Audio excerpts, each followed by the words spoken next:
আপনি অভিজিৎ গঙ্গোপাধ্যায়, আপনি বিচার ব্যবস্থার কুলাঙ্গার হিসেবে চিরকাল ভারতবর্ষে রয়ে যাবে। হয়তো হবে ওকে দেবাংশুকে যেতে হবে, দেবাংশুকে না জেতালে এইরকম পাক এসব ঠান্ডাবাজ বিচারকরা তৈরি হবে। এরা এদের মতো আরো অনেক বিচারক তারা মনে মনে ভাববে, ঠিক আছে বাবা, এখন কেন্দ্রীয় সরকারে যারা আছে তাদের সঙ্গে হাত মিলিয়ে রাখি, রিটায়ার করার পর আমিও একটা এমপি কিংবা আমিও একটা গভর্নর হয়ে যাব।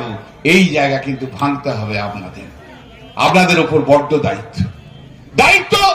ভারতবর্ষের মানুষ কিন্তু আপনাদের দিকে তাকিয়ে আছে, জেনে রাখবেন। ভারতবর্ষের মানুষ আজকে আপনাদের দিকে তাকিয়ে আছে। তমলুক পার্লামেন্টের মানুষের অনেক বড় রেসপন্সিবিলিটি, অনেক বড় দায়িত্ব হয়ে রয়েছে। যে বিচার ব্যবস্থা, যে বিচারককে আমরা ভগবান বলে ডাকি, সেই বিচারক